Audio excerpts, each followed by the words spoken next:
O Imirante.com hoje veio tirar dúvidas do universo feminino. Você sabia que retenção de líquido é um dos problemas mais comuns nas mulheres? A gente veio conversar com uma especialista em nutrologia que vai tirar todas as dúvidas sobre o assunto. Confira.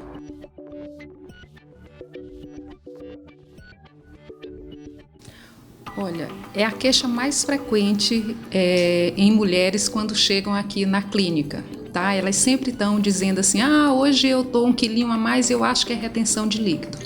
Isso, na maioria das vezes, não é um problema realmente sério, porque existem várias causas que podem levar a essa retenção de líquido, tá? Mas nas mulheres, principalmente, as alterações hormonais é que levam, na maioria das vezes, a essa retenção tão indesejada, tá?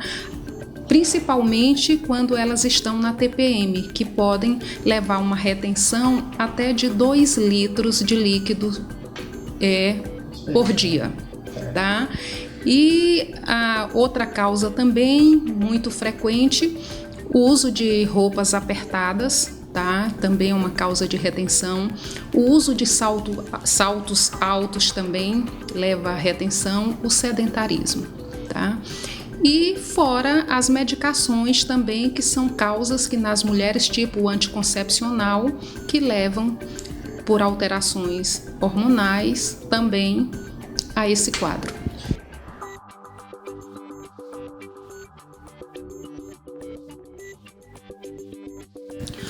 Olha, o sedentarismo é uma das causas frequentes de retenção. Porque você sedentário, você não melhora o retorno venoso, que uma caminhada, que uma corrida, uma bicicleta podem fazer com que essa circulação venosa melhore e propicie esse extravasamento de líquido que pegue através da drenagem linfática, que saia pela urina. Então há uma prevenção quando se pratica esporte. Então o conselho nosso é que deixe o sedentarismo de lado, tá?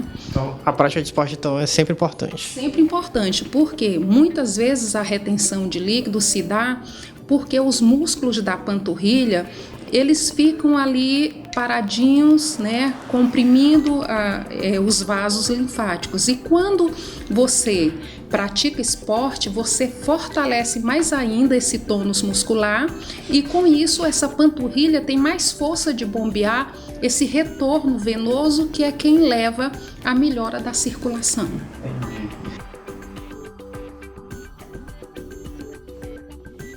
Existem sim. Vamos primeiro para os que podem agravar, né? Hoje o campeão mundial de retenção de líquido é o sódio, tá? Então, principalmente no Brasil, a gente sabe que o brasileiro hoje está consumindo em média de 5 a 8 gramas de sódio por dia, quando o saudável seria que você comesse apenas 2 gramas, tá? E se você é hipertenso, 1 grama é que seria o ideal.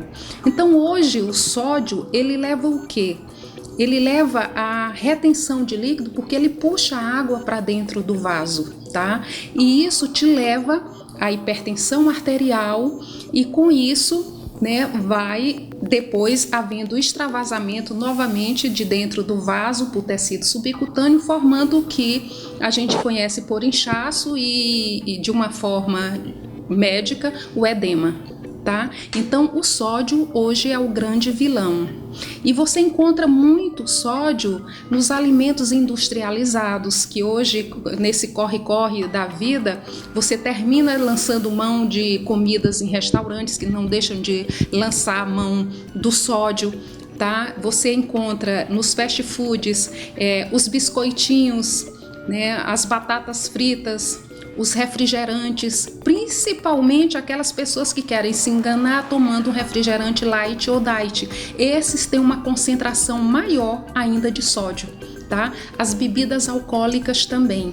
Então, esses são os vilões realmente por concentração maior de sódio e que leva a esse edema, a esse inchaço.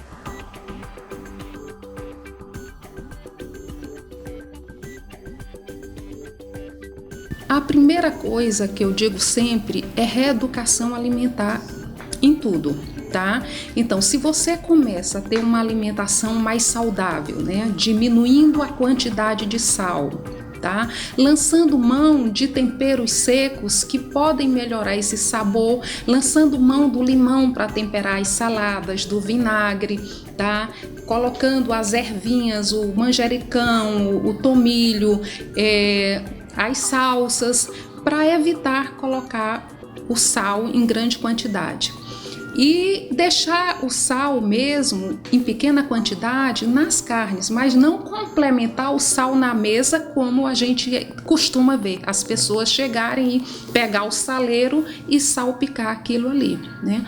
Então, diminuir o sal já é, na sua casa, você já está fazendo uma grande coisa, né, para seu organismo.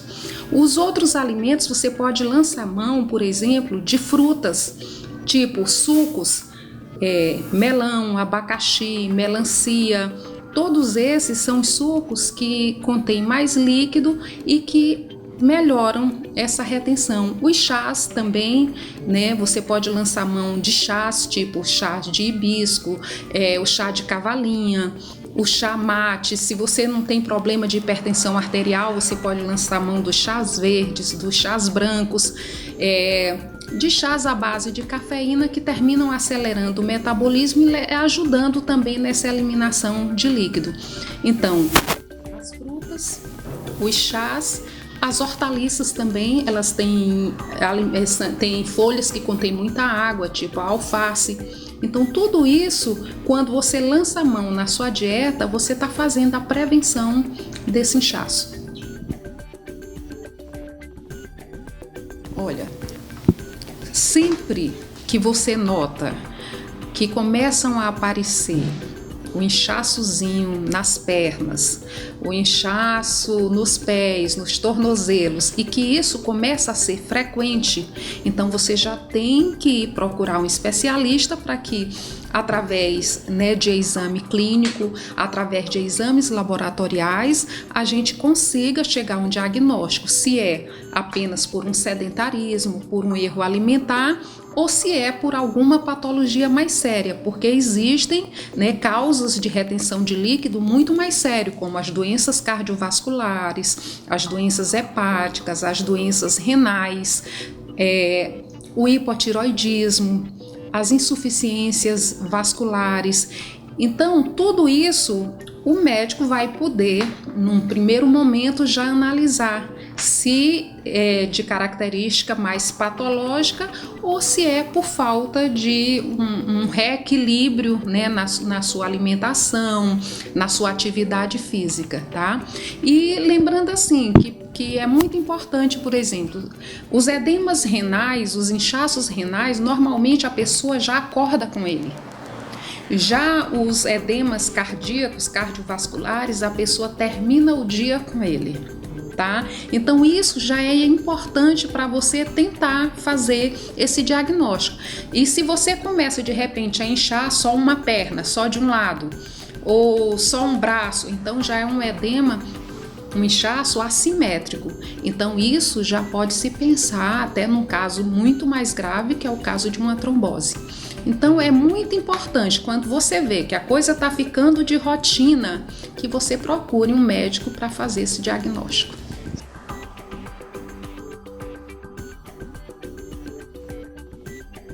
O grande lance dos problemas estéticos, os grandes tratamentos, eles estão mais relacionados justamente quando as causas não são patológicas graves, tá?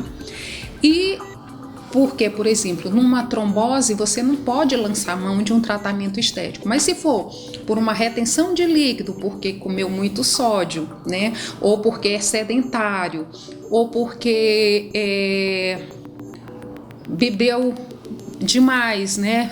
Lançou mão das bebidas alcoólicas. Aí sim, nós temos a drenagem linfática manual, que é um dos tratamentos estéticos melhores para a retenção de líquido.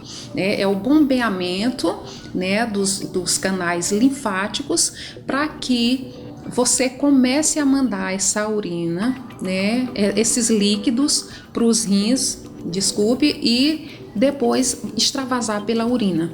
tá?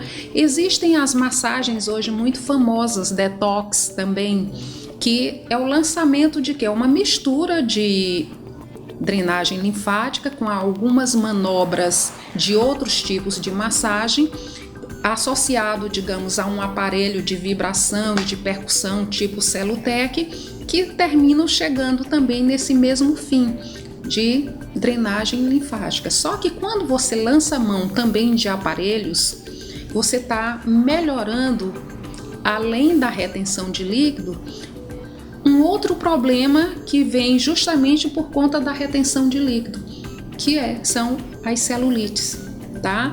Então, quando você faz a drenagem linfática e associa aparelhos tipo VelaShape 2, tipo Celutec, tipo o Mantus também, você está melhorando, né, mais a retenção, mais o problema da celulite, que é uma consequência dessa retenção.